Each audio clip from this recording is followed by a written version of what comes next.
morning, everyone. So as introduced, my name is Sophie, and I will be your moderator for this session today. Perhaps starting with just a quick few words about CEMIA. As introduced, we are the International Center of Expertise in Montreal on AI. Basically, what we do is that we implement high-impact projects on responsible AI, and basically we support the experts of the GPA into the development and implementation of their projects. As such, we support the Responsible AI Working Group, and it is my pleasure today to be moderating the session that will be doing an overview of all the work that was done throughout the year in the Responsible AI Working Group. So this should be a super exciting session, and I'm pleased to introduce you today, first the co-chairs of the Responsible AI Working Group that were not could not join in person today, but who are joining remotely. So the co-chairs of the Responsible AI Working Group are Catherine Régis, professor of the Faculty of Law at the University of Montreal in Canada, as well as Professor Raja Shatila, Professor Emeritus on AI in Robotics and Ethics at Sorbonne University. And we also have today with us the co-chairs, the co-leads, sorry, of all the projects of the working group. So we have starting to the right-hand side for you of the stage, we have Michael O'Sullivan from University of Auckland. Then we have Juan David Gutierrez from the Universidad de los Andes. We as well have with us Amir Bani Fatemi from AI Commons and XPRIZE. We are also pleased to be joined by Alistair Nutt from University of Victoria, Mr. Nicolas Miaille from the Future Society, Professor Lee Teetrich from Duke University as well. And we will also have joining online Professor Dino Prijeski from University of Pisa, as well as Edithia Mohan from the National Standards Authority of Ireland, Benjamin Prudhomme from Mila, Paola Ricorte from University Technologico of Monterrey, and Francesca Rossi from IBM. So thank you very much, all of you, for the whole year, the hard work and all the effort that you put into the work. And what we now will do, I'll pass the ball to the co-chairs of the working group that will present the overview of the work that was done throughout the year, and then we'll pass the ball to the different project co-leads to do deep dives, I would say, quite quickly onto their projects, and we'll close the session by a Q&A that I'll have the pleasure of moderating. So that being said, without further ado, I would like to invite Raja and Catherine to take the floor for the introduction of the session. Thank you very much. And we have Raja joining online. Thank you. Hello, everyone. Can you hear me? Yes, probably because I can hear myself. So I see the room is full. In fact, I'm very sorry to not be physically with you today.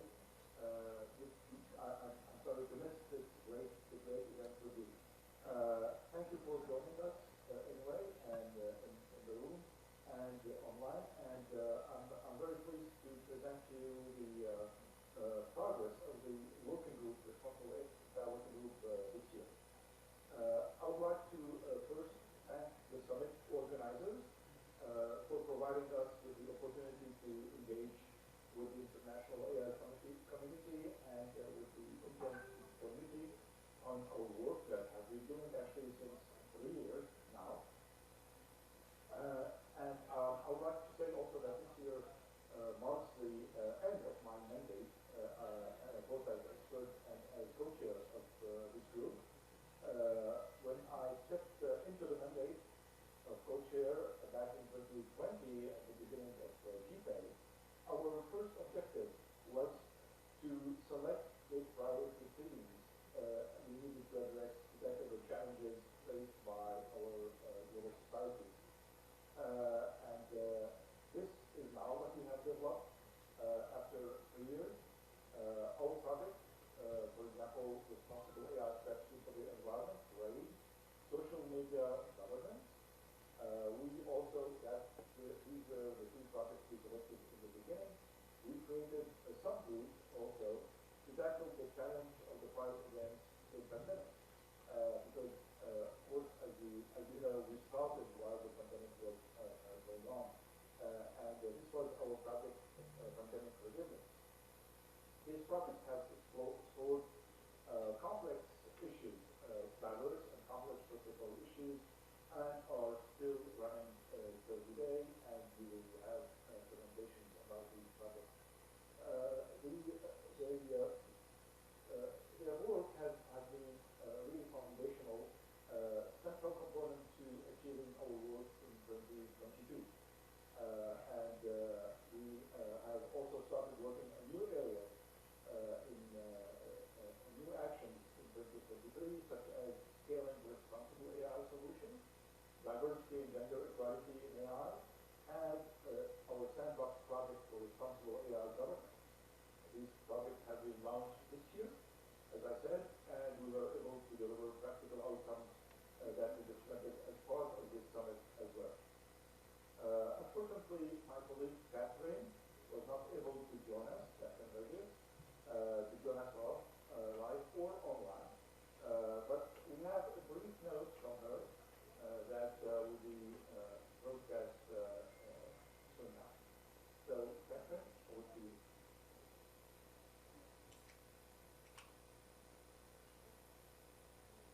Hello, everyone, and welcome to the Responsible AI Public session. I wish I could have been with you in New Delhi for what promises to be a very good session with my colleagues on the working group present to showcase the amazing work we have achieved over the year. Like Aja, this summit marks the end of my mandate as the co-chair of the Responsible AI Working Group. When I started my mandate 2 years ago, I had 3 key objectives. First, to increase the connection between member states' priorities and deep-based experts' work. Second, to further deploy a human rights agenda in our projects. And third, to include more gender and cultural diversity in our group and ensure that we have an inclusive approach in our discussions and projects. I'm happy that we were able to progress on all these objectives, and I hope that we will continue to do so in the future. It has been a real privilege to lead this working group of brilliant-minded people who sincerely care about the future of responsible AI. Our working group mandate closely aligns with the GPA's overall mission by contributing to the responsible development, use, and governance of AI systems, ensuring diversity and inclusivity to promote a resilient society which takes into account the interests of vulnerable and marginalized groups.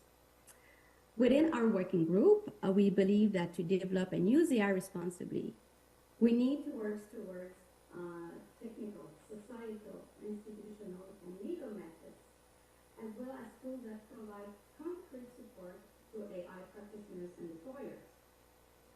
We also need awareness and training to enable the participation of all and ensure the alignment of our systems with our society's principles, values, needs, and priorities. Human-centered approaches need to be at the heart of all decisions we make in the design and use of AI. And today, with the increasing influence advanced AI systems play within our societies, it is essential that an organization such as the Global Partnership on AI continues to deepen its work and brings both GPA members, governments, and AI experts together to tackle the challenges of the future by providing a better understanding of advanced AI technologies and what safeguards must be put into place to guarantee safe and responsible use. I'm confident that our group will continue its progress in the next years as we have recently identified potential collaborative and high-impact projects emerging from the first GPA Innovation Workshop held in person in Montreal last September. We will also continue on various projects that will be presented today. I'm very proud of our work, and I want to say thank you to all the experts that give their time and expertise to ensure the success of this collaborative effort. So without further ado, I wish you all a great session, both in person and virtual. Thank you.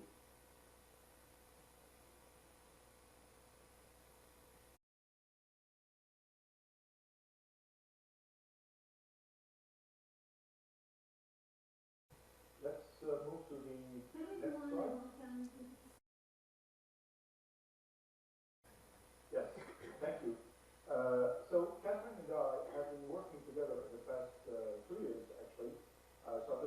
with Joshua Benjo, and then Catherine Regis came in while Joshua has finished his own mandate. And we have working in complementarity because Catherine has a legal and public policy expertise, and I have an engineering expertise. And this is a good fit for actually having the ability to understand all the facets, the complex facets of the work that we have been achieving in GPEC. And I really think that this combination of knowledge give us the required capacity. So the responsible AI working group mandate is to foster and contribute to the responsible development, use, and governance of human-centered AI systems. And this in congruence with the United Nations Sustainable Development Goals, ensuring diversity and inclusivity to promote a resilient society, in particular in the interest of vulnerable and marginalized people. Next. Our group has 45 experts, including 2 observers, and these experts come from the members of the GPEI, which are shown in these flags, and the 2 observers are one from the OECD and the second from UNESCO. So we have also this international participation. Next. During this year, in 2023, we have produced 8 reports that you can find on the GPEI website. And these reports are the work of our groups, of our project, and they will be detailed and presented by their colleagues, respectively. So, next slide. And I would like to now give back the floor.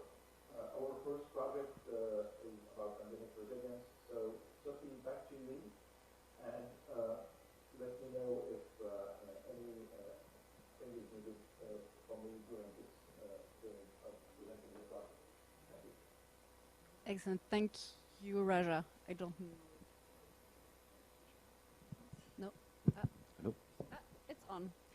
Thanks very much, Raja. So I would like to invite Mike to do the presentation on his project. You're more than welcome to join me on the podium.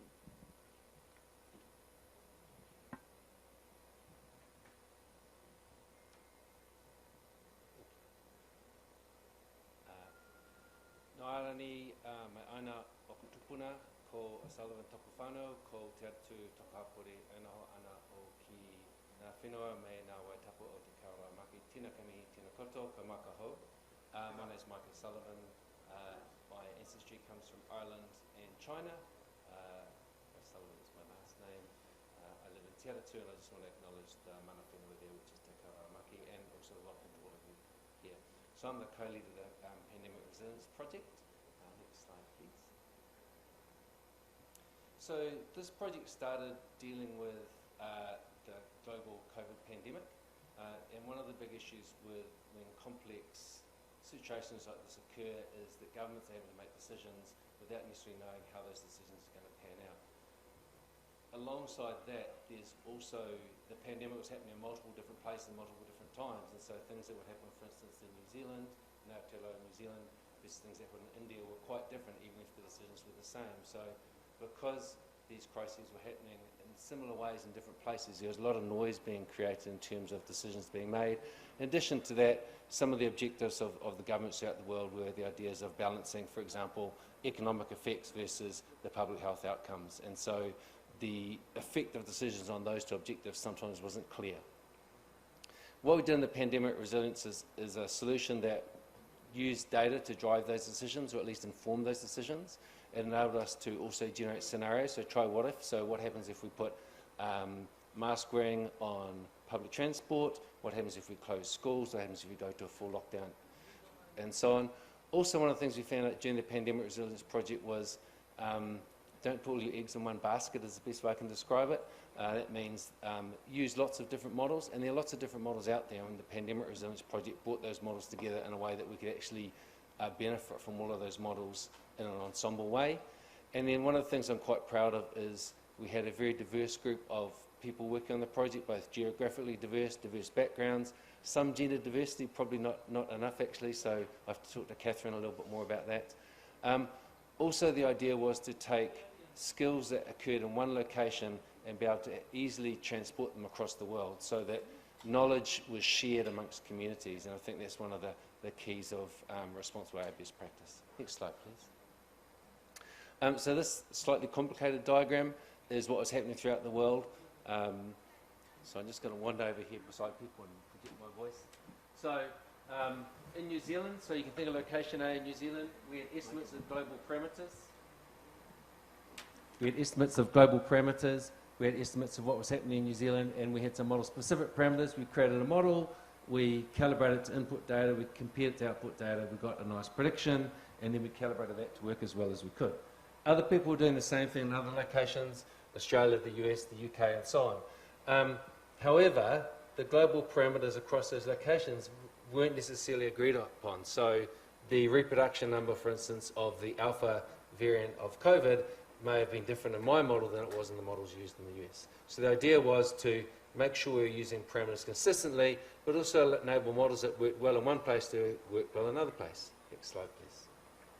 So this gave rise to our ensemble of models. So you can see here we're using the same standard global parameters across both locations. We're also using both of our models in both locations and the same parameters at the location to run those models. We're putting input data in. Each of the models will allow slightly different parameters in the locations, but then down the bottom, a little bit behind our panel's heads, that's okay, panel, don't worry, we can all see. Then we get the accuracy of the ensemble models, and again, we're calibrating back, so we're now building models that are using the same parameters consistently. We have multiple models in all of our locations, and we've calibrated those models to try and discover the best parameters across all those models that enable the best fit to the data, so the best fit to the pandemic spread across all the locations that we have of interest. Next slide, please. What this meant was, now that we had multiple models in multiple locations, we could also use those models in a way where the best model for the best situation was selected. So in the plot you can see to the top right, there are two machine learning models, the conditional LSTM, I can tell you what LSTM is in the break, and the other LSTM, and then we sample from those randomly, and you can see the sample ensemble had a better fit to the data, so less mean average error than the two models by themselves, and this was because the conditional LSTM was very good for once the spread had died out, whereas the LSTM was really good when the spread was starting, and so if we could randomly choose between those two, actually we got a better fit overall. This meant using the models that we created, probably don't need to now actually. This meant now using the, oh, sorry, back to the previous slide. This meant using the models that we've created now, there's a lot of resilience, so we can use the right model at the right time. Within New Zealand, the data-driven models didn't work well because we didn't have a lot of pandemic spread, didn't have a lot of cases. In other places, such as the US and the UK, those models work really well. And so now this provides governments with multiple models. They can try and use the right model at the right time. We can weight the outcome of the ensemble depending on which phase of the disease we're in. It also meant that you could get insight from multiple models at the same time. So you didn't have to choose which model you believed. You could run all of them and see what they showed you, and actually you could adapt your decisions that would work well across all those models. So it would give you resiliency in decision-making depending on these different types of knowledge. Because we standardized everything and used our models in multiple different locations, now we could really rapidly put them in place, various places. So, for instance, in some of the testing we've been doing, we created a model that worked for both New Zealand and Sudan, and then pretty quickly we created a model that worked for New Zealand, Sweden, the UK and Kenya all at once. So we could really quickly put our models into new locations. And one of the interesting findings of this study was the ensemble model seemed like a good idea. The standardizing data seemed like a good idea, so why weren't people doing it? And actually I think that there's a lot of funding in various different locations really looks at creating one or two models, and the teams work separately and they compete a little bit even for funding. They come back and they provide the results. But actually, if we could work at ways of standardizing data, enabling situations where there's a interface, application programming interface from my coding background, where people could plug into the data, we get multiple models running in multiple places all at the same time, get the insights of these ensembles. Next slide, please. So we've got some key recommendations for policymakers in the report. I'm just going to summarise by saying what we think needs to happen is modelers need to work with policymakers. We need to embed the idea of modelling within our decision-making processes, but we need to make it easy so it can go lots of different places. However, we also need to make sure that those models are producing results that are useful in the real world. So you can see down the bottom, number 7, is looking at testing the readiness of the models in real life. So one of the things we want to do is what's called a tabletop simulation to try and see how would this work if a real pandemic breaks out.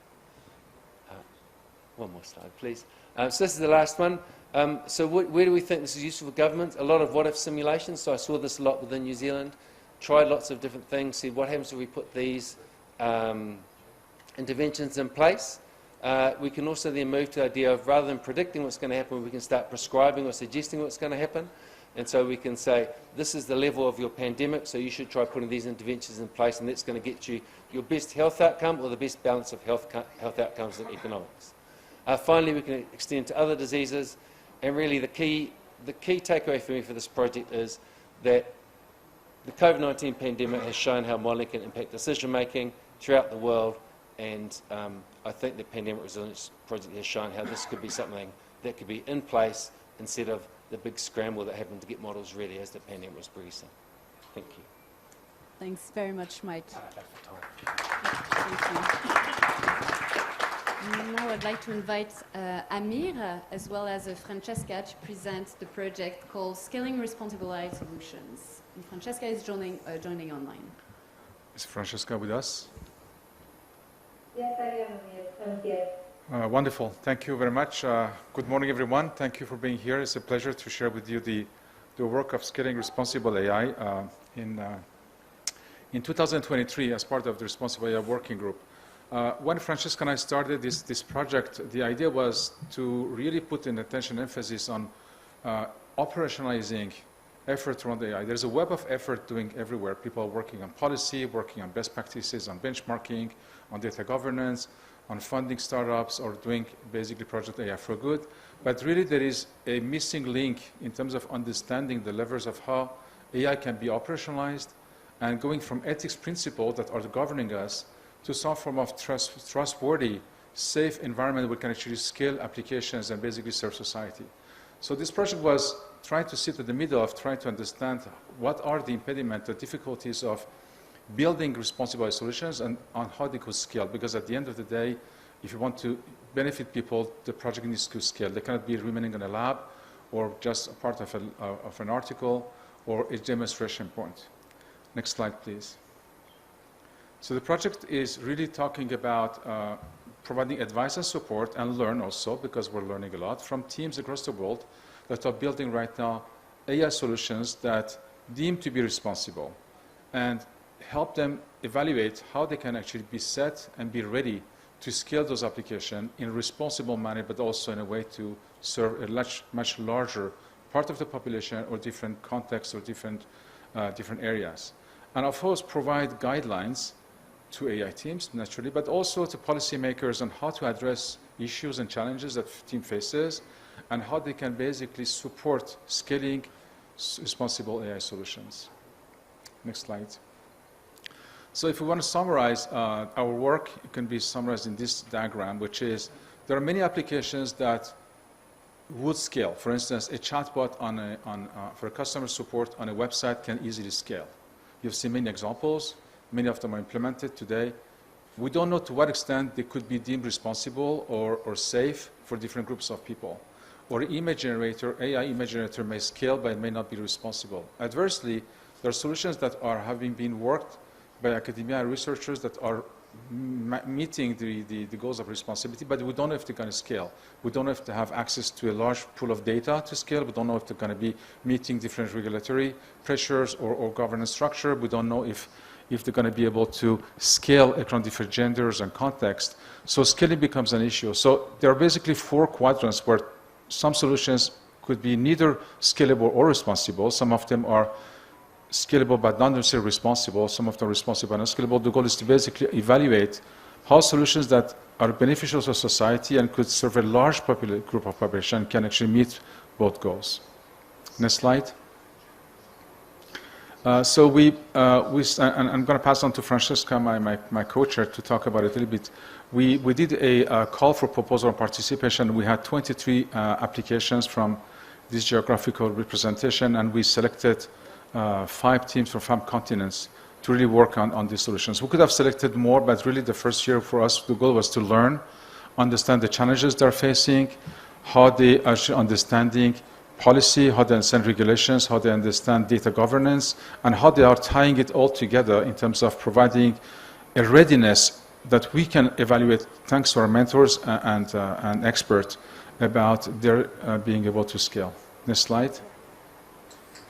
I'll pass it to Francesca, my co-chair, to talk about a few slides. Are you ready, Francesca?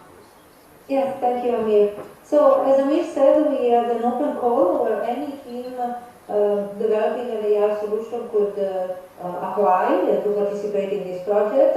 And this was done during the first months of the year with significant outreach, because we really wanted everybody to know about this. And as Amir said, 23 teams responded from all over the world.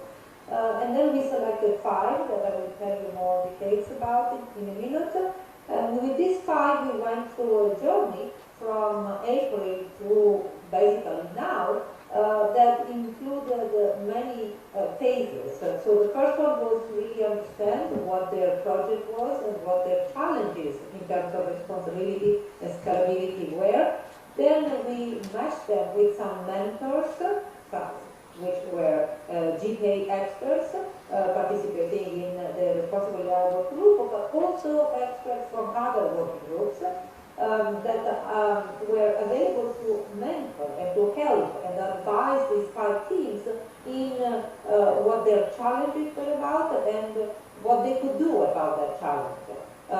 And I want to emphasize that not only we advised the team, but we also learned a lot from these teams and their challenges in really understanding what are the main issues in this path towards scalable and responsible AI solutions.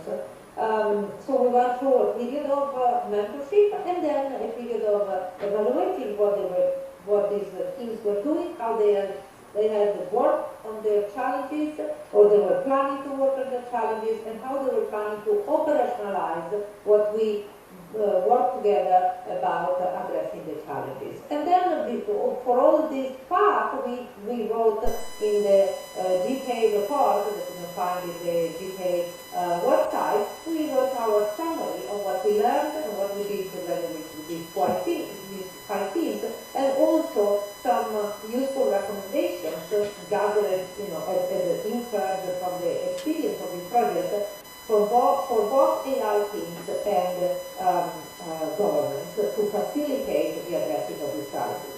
To go to the next slide, here is just some key activities, I say the mentorship, the working on the challenge, the recommendations that I put together, the publication of the report, and then the evaluation of the teams on their implementation plan for what they have discussed with the mentors.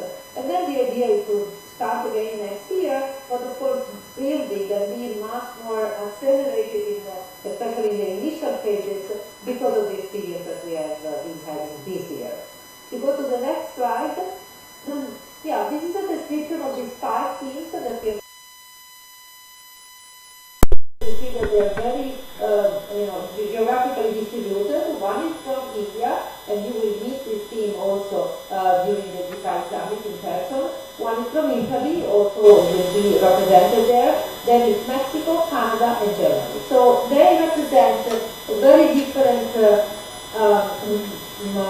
countries, but also very different ways of addressing the AI challenges and building AI solutions.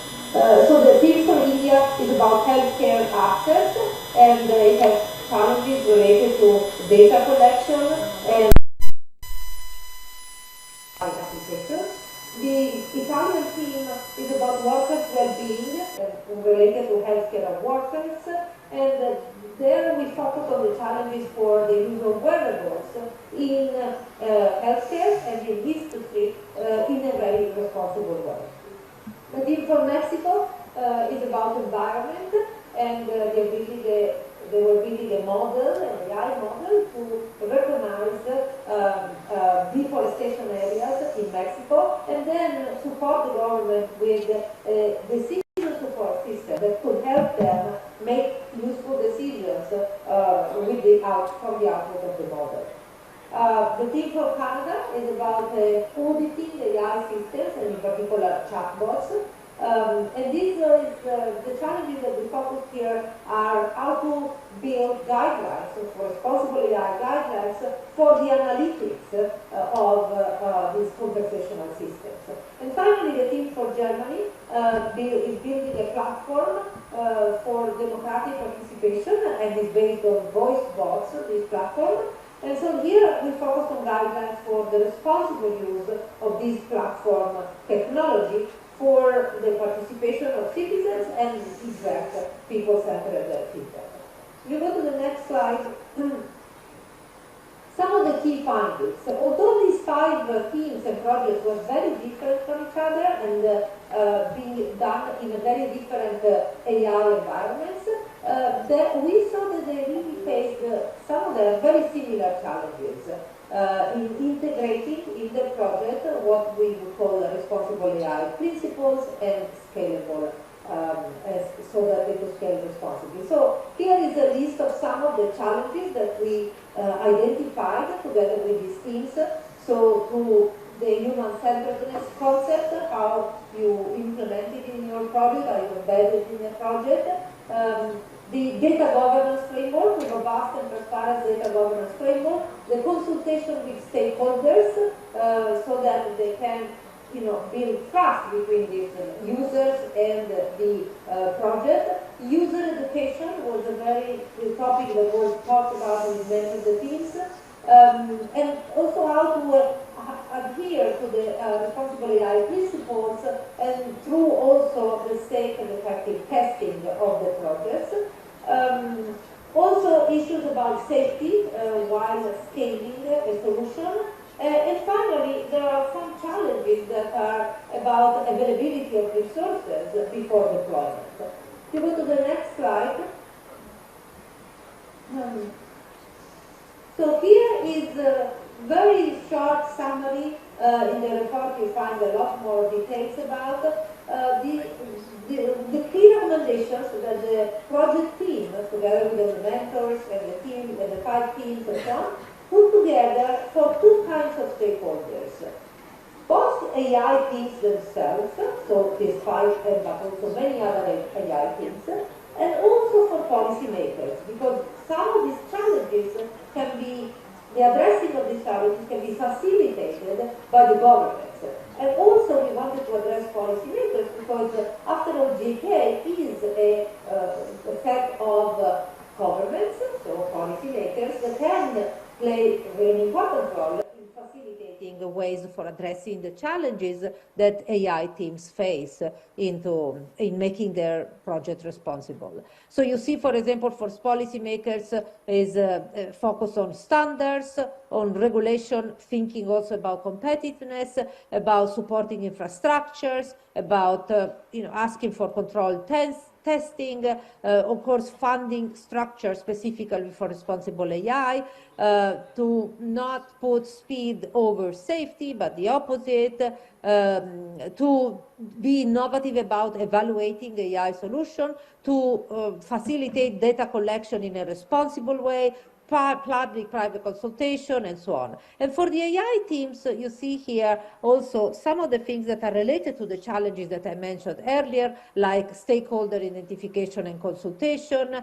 responsibility as something that goes not just at the end of the project, but throughout the entire AI life cycle, impact assessment, being very clear about the indicators for responsible AI, again, testing in a controlled way, ethical oversight during testing, and decision-making, support for decision-making, in human decision-making, data governance, and monitoring and evaluation. So you'll find a lot more information about each one of these recommendations in the GPA report that we put together. If you go to the next slide, I'll pass it again to Amir to tell you more generally about what we learned and the next steps. Thank you, Francesca. So as you've heard Francesca, going into the recommendations and specifically for AI teams and policymakers, there is so much more to learn. We will learn this based on not only the 5 projects, but also based on the experience that each mentor and each expert is bringing to the table, dealing and working with these teams. But also as we look at what is being done on the policy side, on the regulation side, on different academia. So the goal for us is to expand this work and to expand it in a way that we can capture more best practices from different regions, different countries, different sectors, different domains. So the learning can be shared accordingly. The hope is that the blueprint is a big term. I'm not sure this is the right term to use, but we're basically using the term blueprint in a sense that we want from GPA to provide a form of a guideline in terms of how to operationalize responsible AI for different purposes. And this guide will include not only the recommendations but the learning, but also data sets and different elements that could be useful across all stakeholders. We also want to increase the reach. Well, in 2023, we reach out to 15 countries through our natural connections. We hope that we can, thanks to more partners, reach out to many, many more regions and different teams to really be more inclusive and incorporate more learnings as well. But also to start thinking about capacity building, because many of these projects have to be taken care of and developed locally. Well, the learning could be general, and AI could be very generic in nature. Most of the implementations of responsible AI has to be in the context of its usage. And the concept of usage has also to be intertwined with policy and regulation and country and government support and community support. And they mean different things in different regions. So to go along those lines, we need to really be a little bit more open and try to reach out to more and collaborate more.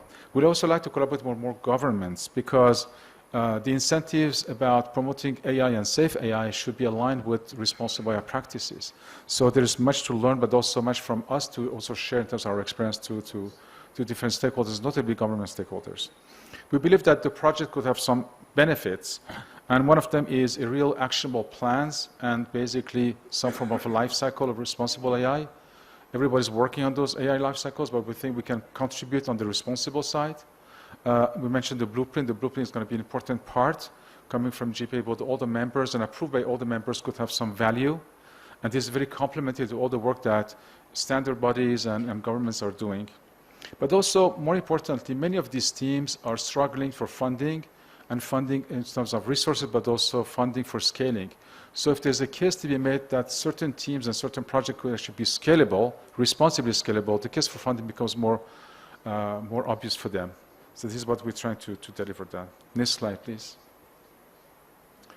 We're also looking for collaboration opportunities. We're talking right now, thanks to CEMIA, to a partner that will help us actually increase our reach to Africa, but also want to do it in more countries.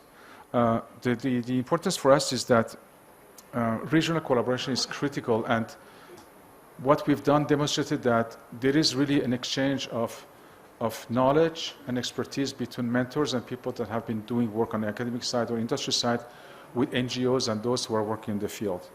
We want to provide more support to some of these things. This support could be either cloud-based or database, but also knowledge support, which is the most important part. We're looking for more mentors and organizations to support teams, because if we have teams in different regions, naturally mentors that are going to be in those regions are going to be more involved and more in tune with their needs, the issues, and the impact they could be making. Funding deployment, as mentioned, is important, so we're trying to think about how we can actually rally more funding sources to observe and evaluate how these teams and how these projects are moving forward. By being more inclusive, probably we can collectively increase the impact that we're making, be more diverse, and as Raja said at the beginning, we really want to work on AI for good for everyone, and extending geographically is very important across multiple activities. So we're going to be sharing more. There's a session after this session in room 16 where we're going to dive into those 5 projects, where more details about each team and more question and answers, and hopefully more a panel on discussing how we can go forward. But thank you very much again for your attention. Thanks very much, Amir. Thank you. Actually, we'll take the questions at the end, just because we have a few other projects. But thanks very much, Amir, and Francesca as well. We're very much looking forward to the expansion of the project next year. Now I'd like to invite Benjamin Prudhomme to present the latest development of the Diversity and Gender Equality project. And Benjamin is joining us remotely. Thank you, Sophie, and hi, everyone. First and foremost, I would like to acknowledge that although I'll be presenting alone, unfortunately, today, I'm co-leading this project with Paola Ricarte-Cujano, who's Associate Professor at Tecnológico de Monterrey. And so the project is entitled Towards Real Gender, Diversity and Gender Equality in AI. And for your information, what we filed this year is an advancement report. So we're almost midway through the work of the project. And so we thought that today the most helpful approach to take in presenting the project was to talk a little bit more around the process, what has been achieved thus far, but also looking forward what we'll be hoping to achieve next year with most of the deliverables happening there. Next slide, please. Thank you. And so the overall objective of the report, when it was initially, of the project, sorry, when it was initially launched with GPay, is to provide the AI ecosystem with frameworks, tools, and resources to incorporate DGE. So I'll use that term quite a bit today. Diversity and gender equality strategies throughout the AI lifecycle. And really the idea there was to kind of start from the premise, which has very much been confirmed in the literature review, that despite all of the advances and sincere work that's been ongoing towards diversity and inclusion in AI ecosystems, there's still significant gaps, both within ecosystems and also, of course, between ecosystems and countries. So this was hopefully a way of integrating applied research into this question to start mapping out a little bit more what we could do. And I emphasize on effective DG strategies. So the idea here is to really try and have measurements and metrics around what works, what doesn't, and so that stakeholders feel well equipped. So the first specific objective is to develop what we call a toolkits, or a public-facing resource to support stakeholders. So those stakeholders, that resource, the toolkit, will be divided between different stakeholders: academia, industry, policymakers and governments, etc., to identify the most useful and context-appropriate tools to enhance diversities within their own operations and within their own subfield in the AI ecosystem. The second objective, and I will talk a little bit more on this so that everybody has clarity and peace of mind, is to provide recommendations to GPay to enhance diversity throughout its operations. And here the idea is that the report will be confidential and it will be only remitted to GPay leadership. But as we are amassing that information and those voices around most effective practices for DGE, we had conversations with GPay, which of course very much wants to continue upholding the best standards around DGE. And we thought that a good way of doing that is making sure that we mobilize that expertise that we're gaining now to advise GPay in terms of different options or effective actions that could be taken to integrate better DGE considerations within the organization. So again, that report will be confidential, but those of you who are part of the GPay leadership will be able to have it, and hopefully it's going to support the continued work of GPay around inclusion.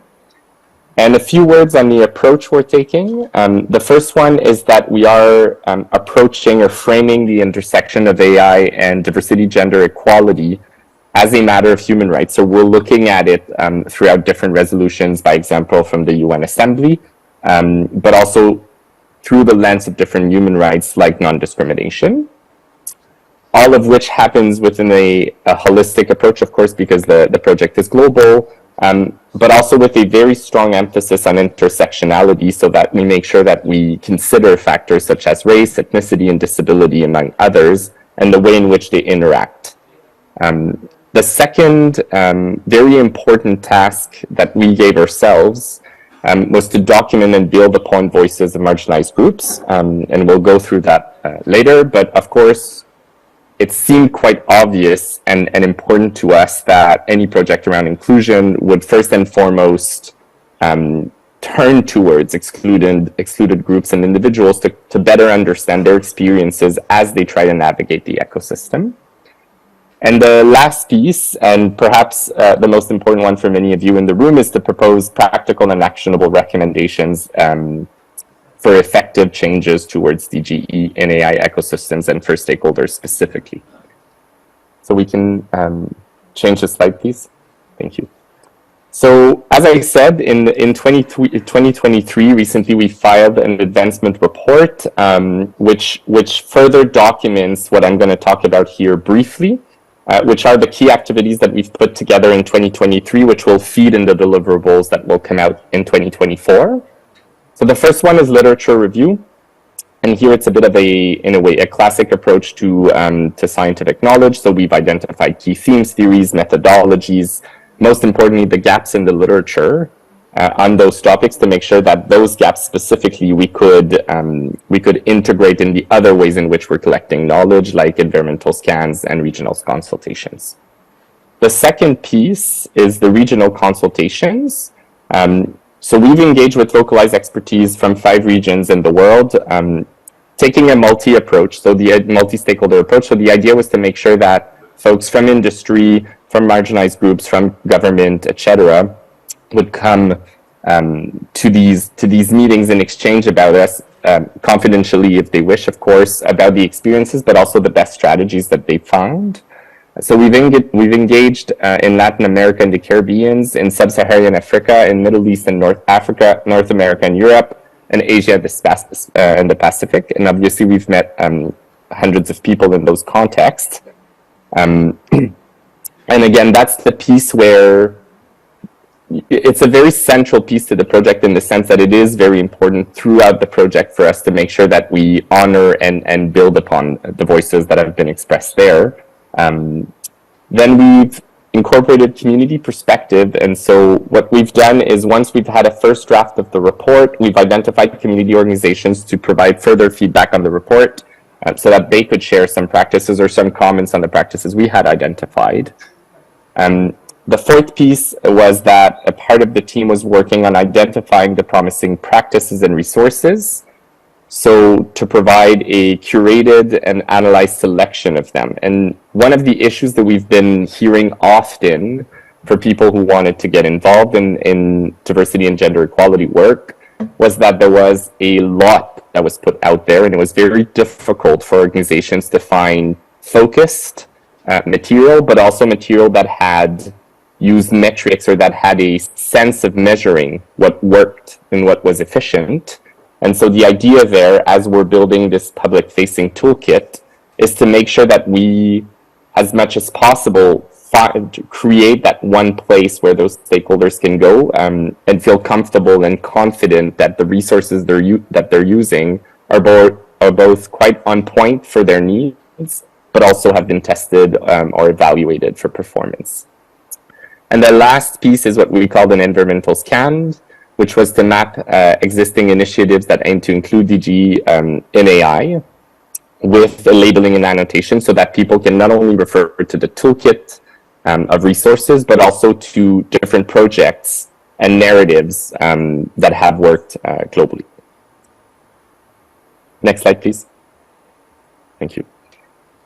And lastly, for the outlook for 2024, so 2024 will most certainly be a bigger year for us in the sense that all of our deliverables will be coming out. The first one is to compile and analyze the results of the 2023 activities. And there's a possibility there that we move forward with additional consultations as needed, particularly to fill some of the gaps that have emerged from the first consultations. The second is to develop and deploy the diversity and gender equality toolkit. which is again a curated and annotated repository of the most efficient tools that we've identified, and it would include explanations as to the advantages and the limitations of each of the tools that would be offered on it. And the third piece, there's actually another piece missing, sorry. So the third piece will be the delivery of the report itself, the GPA report, which will include the recommendations for governments in terms of diversity and gender equality, specific to the context of the AI ecosystems and the AI life cycle. And the last piece will be the confidential report, so the review and analysis of the current GPA practices. And again, here the idea is really to be constructive as we want to collectively move forward towards greater inclusion at GPA. And so thank you, of course. The last piece is of course to thank, as you can imagine, all of that work, and particularly the global consultations have involved an army of collaborators, contributors. And so I want to really sincerely thank the team that has worked there for their hard work. Direct you to the GPA website if you have any kind of deeper questions or you're curious about the work that's upcoming. Some of that is in the advancement report. And the last piece is for those of you who might be interested in contributing either in expertise or throughout the consultations, or if you're just curious to learn more about the project. The project is under the management of GPA's Montreal Support Center, CIMIA. So I invite you to communicate directly with them. Thank you. Thanks very much, Ben, for joining remotely. So, as mentioned, any questions, feel free to reach out to us. The team will be there to support. I'd like now to invite our next speakers, with an S, Juan and Aditya, to present the outcomes from the Sandbox for Responsible AI Public Procurement Project. And a bit of timekeeping. I will ask actually all the next speakers to be efficient in terms of timekeeping and like aiming at an 8-minute pitch. Thanks, Sophie. So I'll start the timekeeping project. So this was a regulatory sandbox project. We started exploring the world of regulatory sandboxes. But what we found out was that the world of regulation itself is very nascent. Most jurisdictions are still thinking about regulation. EU is one of the first. Last night or the night before, they have kind of agreed on AI Act. So we gave it the direction of a sandbox project for public procurement, because procurement is one of the first questions on the mind of governments who are trying to procure AI products and services.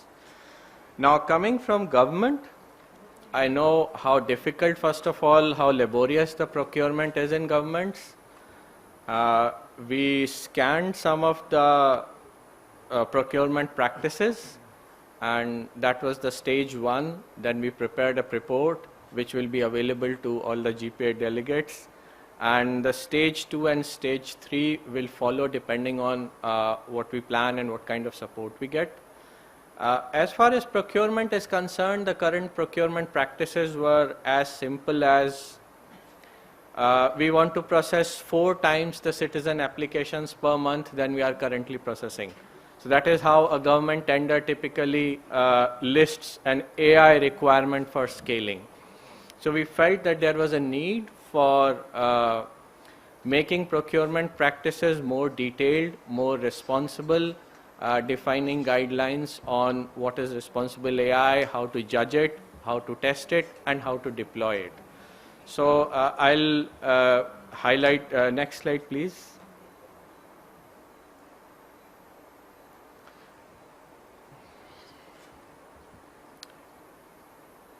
So the slides on the laptop are not changing. No, but you can just ask from this slide. My colleague Janik is changing. Okay. Okay, so 2023, we reviewed a whole spectrum of practices from all over the world, so India, South America, Europe, to find out what are the existing government practices in procurement. And we found that most of the practices are restricted to the aspect of procuring, but not the aspect of maintenance and deployment. So the report highlights the good practices of the world, but it also highlights the current gaps. And we look forward to having greater collaboration with governments in other parts of the world to actually implement some of these practices and see how AI procurement can happen in government departments, and how these practices play out in on the ground. And then we will publish these practices for wider availability. Juan, would you like to elaborate further? Yes, thank you. Can we go back to the first slide? And yeah, that one.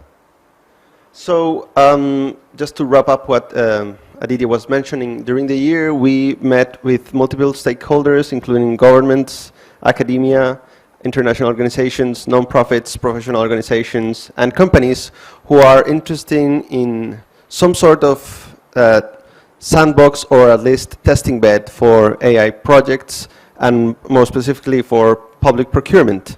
And so the report that will be published shortly includes resources along all the AI cycle of procurement.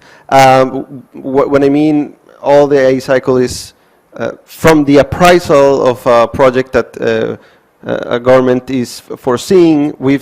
We've understood after reviewing the literature and conducting these interviews with all these actors that so many governments are interested in acquiring AI, but they don't know where to start.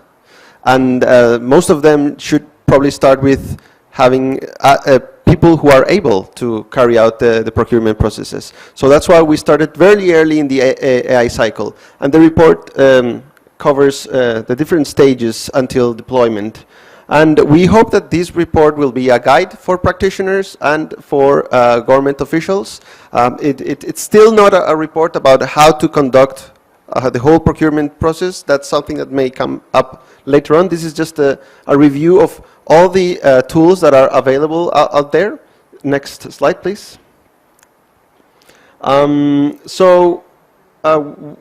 We do have some ideas of how this sandbox should look like. Should be experimental, agile, anticipatory, and collaborative with multiple stakeholders. And we say this because procurement processes require many eyes, require lots of hands, of course, and this may entail that the process is not fast, is not let's say, sufficiently agile for the acquisition of technology. And this is why we have this basic template of principles that should, or probably should, guide the procurement process. Next slide. Oh, okay. No. So with that, I'll finish just by saying that we've learned a lot with the process. We started with an initial idea that Aditya mentioned, but during the process things changed. It was experimental in some way, and we hope to show you the report soon. Thank you. Thank you very much, Juan and Aditya.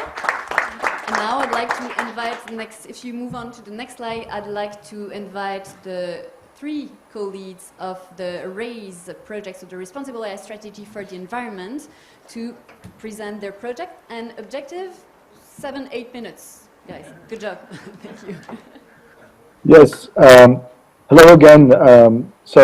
While my colleagues are taking seats, actually standing up, as I see. Hello.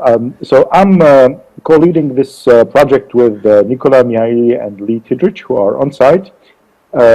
Responsible AI Strategy for the Environment. Next slide, please.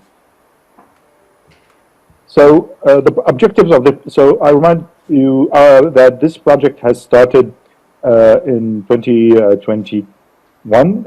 We started with one of the 2 projects, this one and the responsible, and the social media project, which will come later.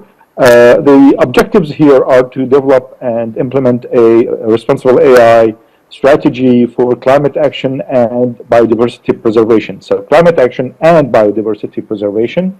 We have produced foundational reports that you can find on our website, lay the ground for practical actions, and conducted applied projects also, standalone and use case. That's important. And we work also with international institutional partners to anchor AI for environmental action.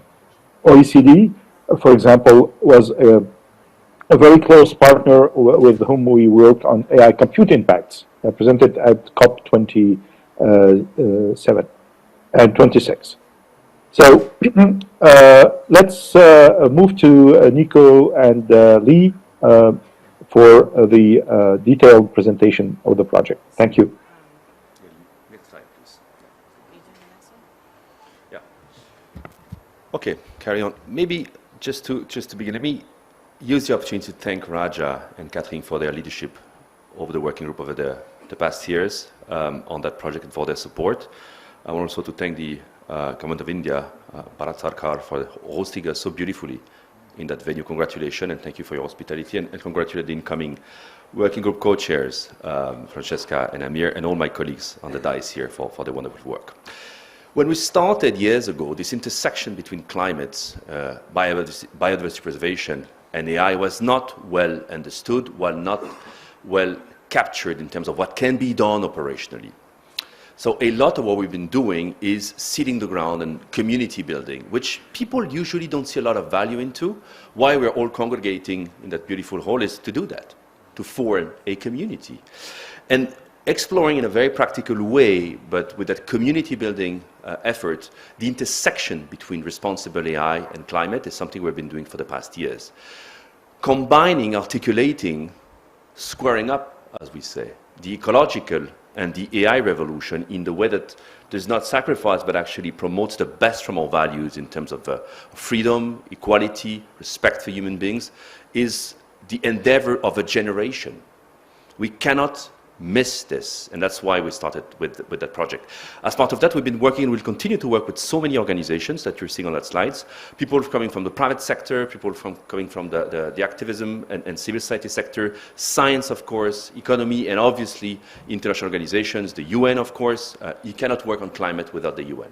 Let that be clearly stated once again. And as part of that, colleagues from UNESCO, IPCC, and many others. This has happened. This will continue because it's one of the key value of that project, which is to seed the ground and form a community. Lee, do you want to elaborate on that? Sure, we can go to the next slide.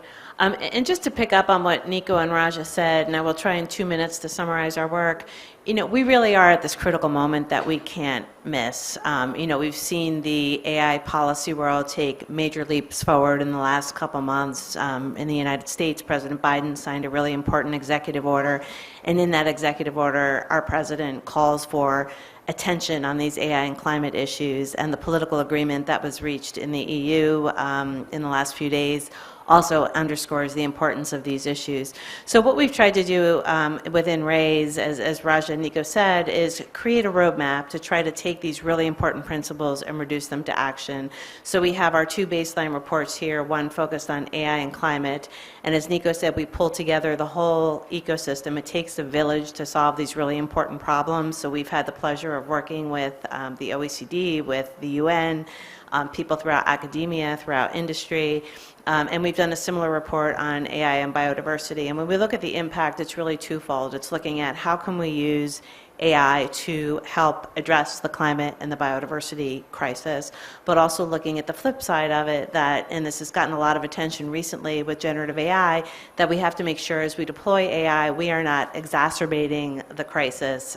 There's been lots of press reports on how generative AI is consuming huge amounts of electricity and water, and the report that we had the honor of working on with the OECD last year and presented at COP27 really focuses on, how do we prevent these adverse impacts? So some of the key themes that cut across both reports is, we need access to more data, and that's where we work across different working groups, the Responsible AI group, working with the Data Governance group, the Innovation and Commercialization Working Group, on how can we solve what we call the AI data challenge. We also need to create measurement techniques, which really came out in the report that we did with the OECD. We need to scale and build infrastructure. We have to make sure that we don't leave the Global South behind as we do this, and some of the work has highlighted the impacts that this has had on the Global South. So, a lot of work to be done, inspiring projects, and I'll turn it back to Nico to talk about our recent workshop and what we hope to do next. Thank you, Lee. Maybe to elaborate on that in terms of the approach. We have tried to honor the communities that are behind these questions, the communities that are focusing on climate action, and the communities that are focusing on biodiversity preservation, first of all, separately. That's why we started with this climate and action report, table-setting report. I really encourage you and all governments representative in the room to go and check it out, read the recommendations, and we are willing to continue to work with you, as we have this year, to implement these recommendations.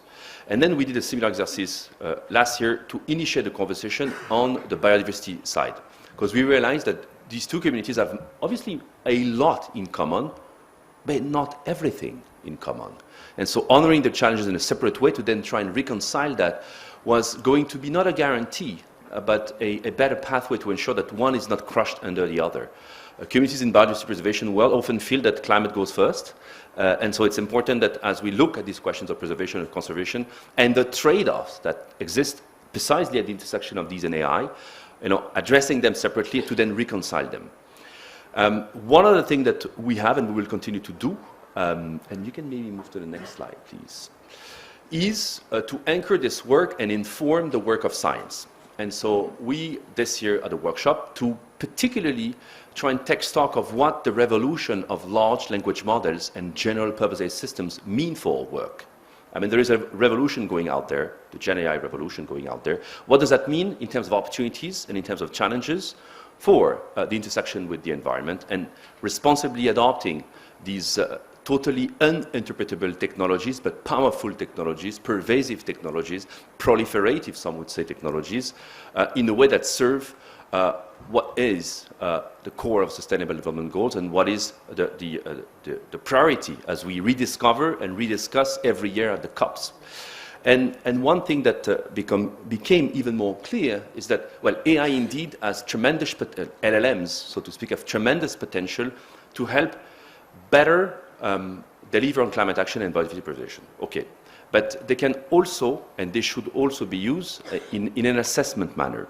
And so, can the work of the IPCC and IPBES on the biodiversity side be enriched by a solid, responsible AI adoption roadmap to enrich the scientific work that all these scientists do to model climate, to model biodiversity depletion, and find solutions?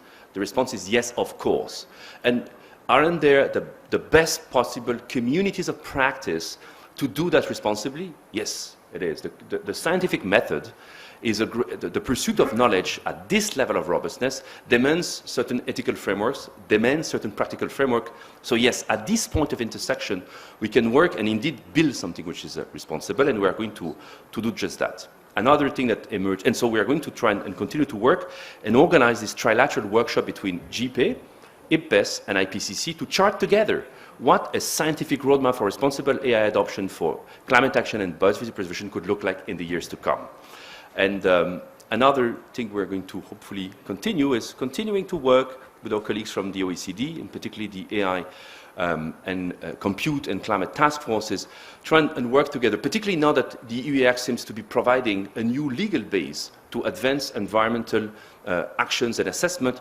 How can we move towards authoritative, independent, granular benchmarking protocols for the energy consumption and water consumption of these large language models? We need that. Our societies are demanding that we provide these tools, and I think we can play a role there. And maybe moving forward and closing with a bit of a vision in terms of what RAISE stands for. It stands, as I said, as a community building ground.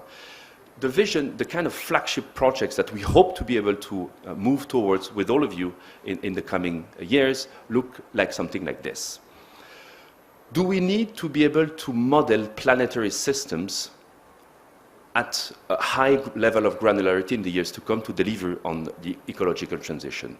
Yes, and there are projects like that.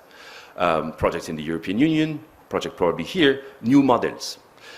Do we need to do that in a way that we render these models these large multimodal models more interpretable. Right now, they are big black boxes.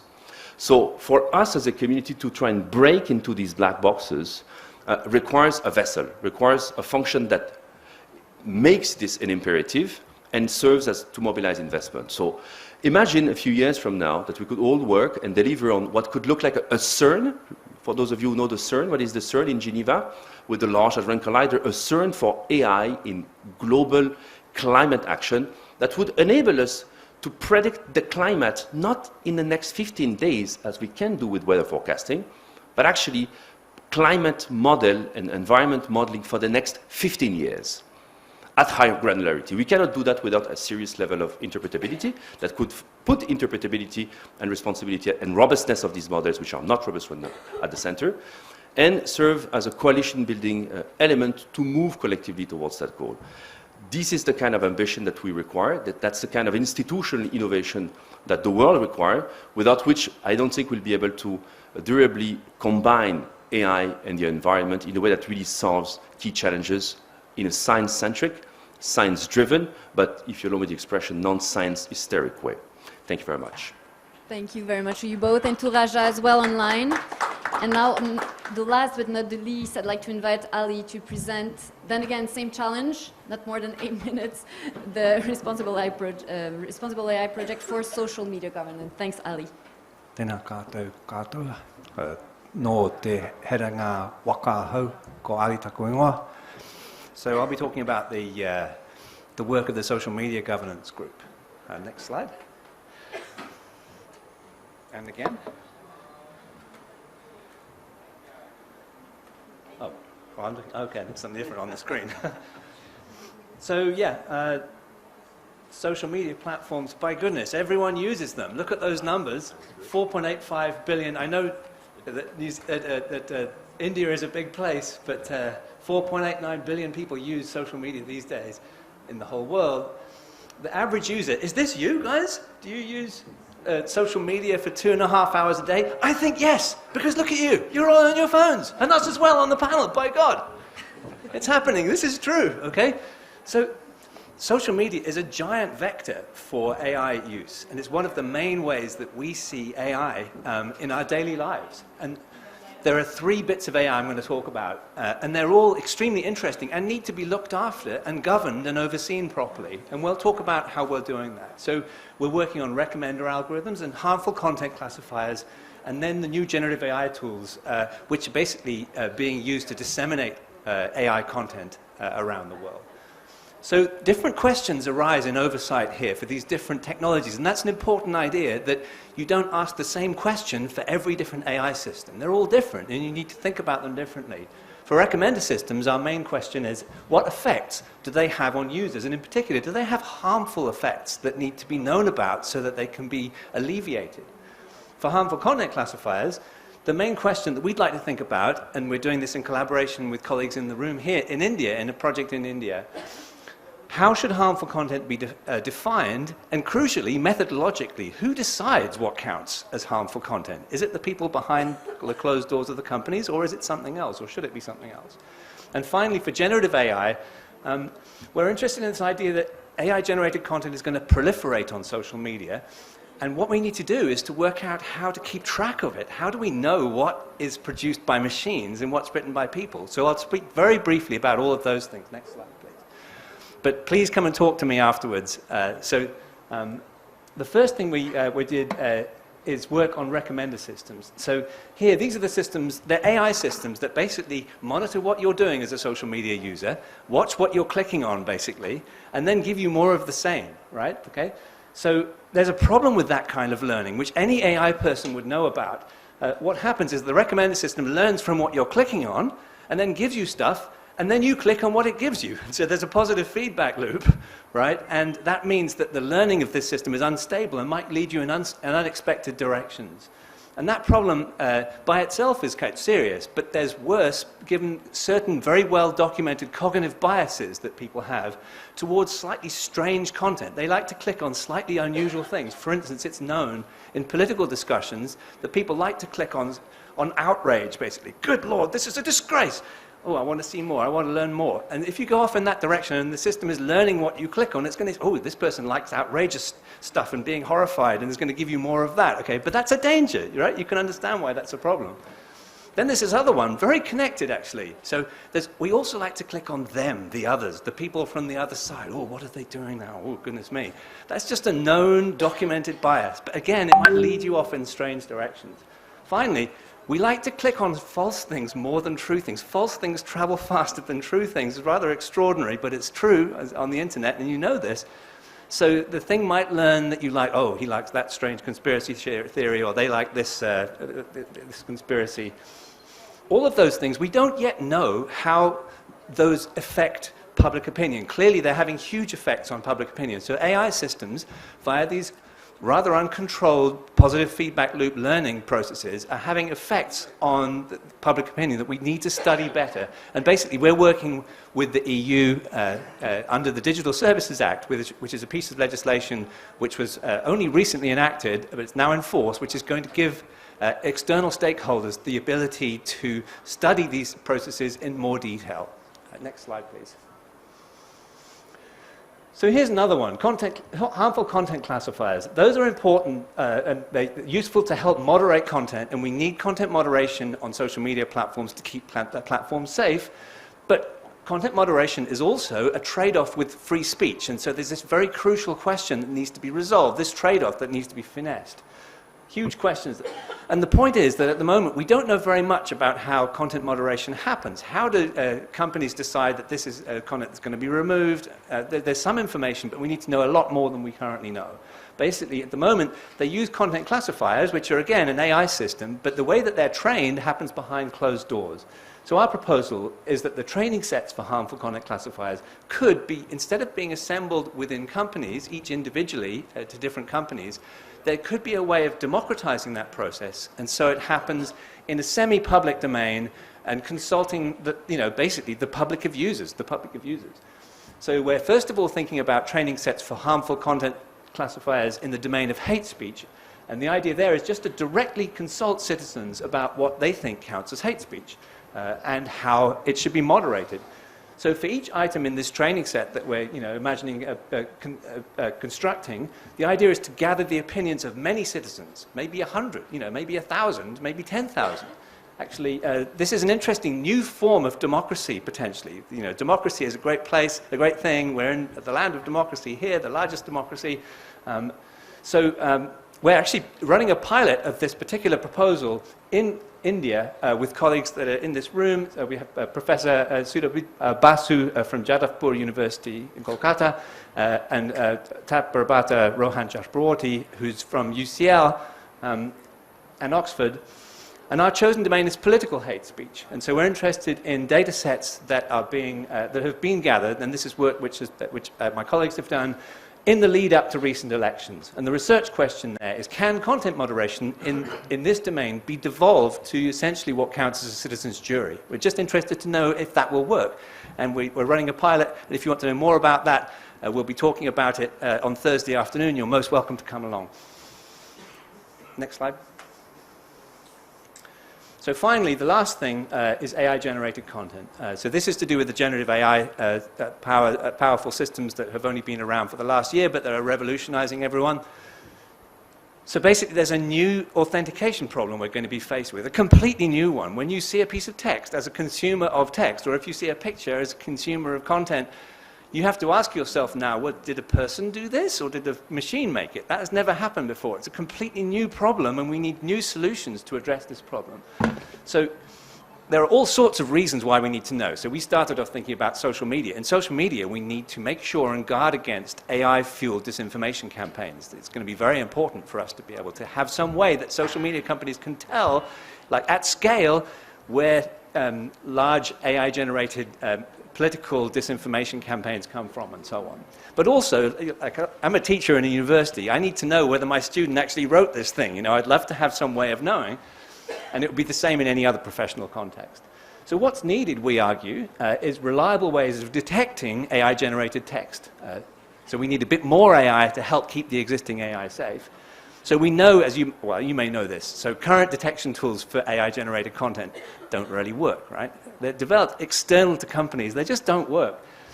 Our suggestion is that the way to make them reliable is to place obligations on companies. And we have this proposed rule, which you can read about. We have a report at the GPA, and we've also written papers about this. Here's the rule. It's in yellow there.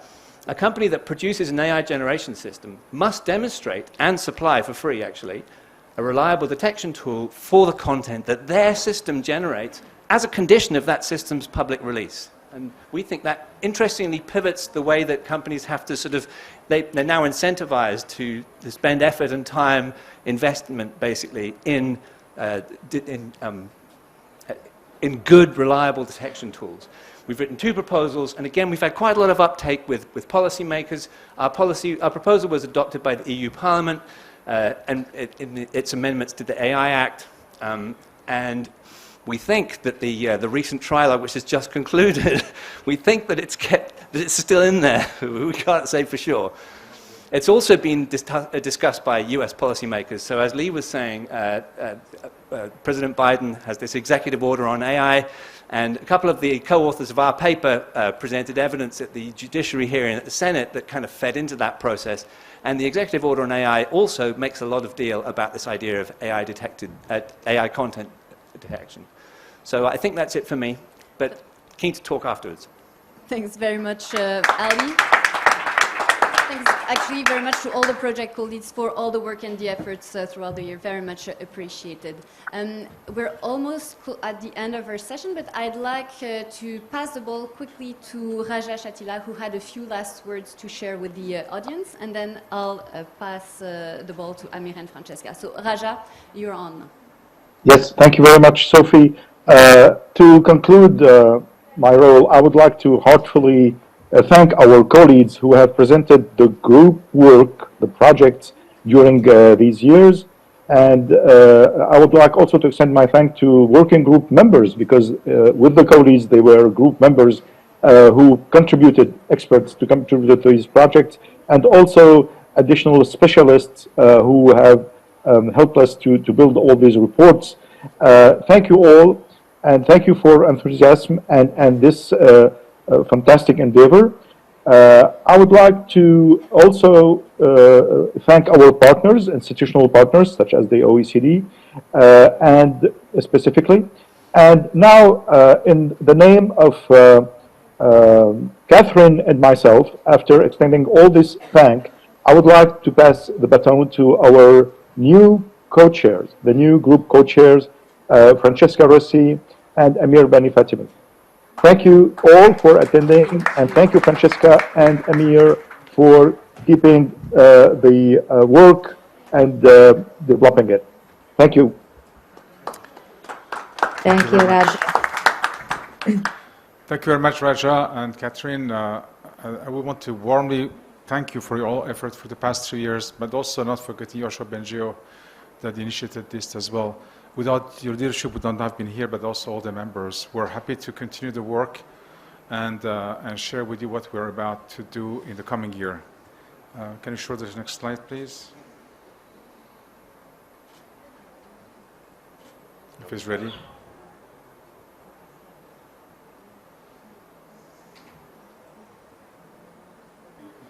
The next slide, the other one slide.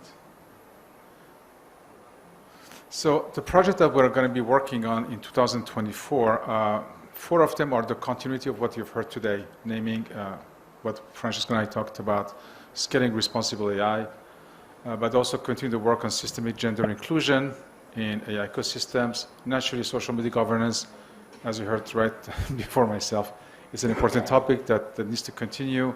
The RAISE project and strategy for environment is critically important. We're going to continue that, but there is 2 new projects that basically, after the sunsetting of pandemic resilience and regulatory sandboxes, 2 new projects are going to be starting. One is digital ecosystem that power committees. So as you heard about the pandemic resilience, there is a lot to do in terms of decision making and basically allowing communities to have a better understanding of how digital systems drive their life and how they can participate equally in the determination of decisions that needs to be made at different levels of society. So that's a project going to be unveiled to you shortly in the coming weeks. The other one is repository of public algorithms, which one is going to be leading, is basically arming and helping governments to create public repositories of transparent, trustworthy, reliable, responsible AI system and document them, and to make sure that citizens can understand how these public algorithms are going driving their life. This is an important project as well. They're going to be part of that. All these 6 projects are going to be the bouquet and portfolio project we're going to be working on next year. And we try to make sense of them as a unison and make sure that all of them are supported not only through the work that we do here at this working group, but also in conjunction with other working groups. Can I pass on to the next slide, please? And before I pass, I think the slide before. It was not updated, so maybe you need to update that slide. So what Francesca and I wanted to share with you, and I'm going to pass on to Francesca soon, is that we try to coordinate all this work that we heard today in the Responsible AI group on 4 major axes. The first one is to work more with governments and partners to really understand what we're doing as a whole, and to form more partnership and collaboration between different entities. The second one is to make sure that all the projects that are worked here on get more funding and more support to be deployed, because they need to be references, benchmarks, and model references that we can actually deploy. And some of the solutions need funding to get farther. I think the slide has not made it, so we're going to be talking about it. So the act that the direction we're working on is basically expand our relationship with other working groups within GPAID, but also more widely with governments and different organizations, industrial partners as well, to make sure that the work actually expands and makes sense, and specifically find support and funding for all this work to be deployed more widely. Francesca, would you like to add additional points? Yeah. So yes, we will work on those projects that Amir, listed and described, but we really want to increase the collaboration, and this has been done a lot already in this past year between members of GPAID, so governments, policymakers, and experts in both directions. Like recommendations from experts and the projects, recommendation to policymakers, but also policymakers asking the experts what they need, what kind of help they need, what kind of project they need, and work. As well as Amir said, to work also beyond GPAID. Of course, we have our standard institutional partners like the OECD, but there are many other initiatives that are all global and multi-stakeholder that address similar mission, but from different angles. So I think that we should work in a synergy and in a complementary way with these other initiatives, so that we can all together, GPAID and all these other initiatives, really accelerate the path towards responsible AI solutions for all the stakeholders. So I really would like to finish thanking again Raja and Catherine and everybody, all the members for the amazing work that they did, all those work of this year and the previous years as well, but these years and all the reports. And we feel, Amir and I feel the responsibility of continuing on that great work. And of course, we will do our best, but we need the help of everybody here, the members, the member states, but also the member of the working group, and hopefully, collaboration with the other working groups. So I hope that, I'm looking forward really to work with everybody together. Thank you again. Thank you. Thank you, Francesca. So we're both delighted to the next steps and the new journey for hopefully continuing the good work of Raja and Catherine. Thank you very much to you both. Thanks to Catherine and Raja for their leadership in the past few years. We're at the end of our session. Unfortunately, we do not have time for questions, so I would like to invite you actually to just, when you get the occasion, if you have questions, just to speak with the different project colleagues during the break, the lunch. They will be available today. So thank you very much to all for your attendance here in the room and online as well, and have a great summit, everyone.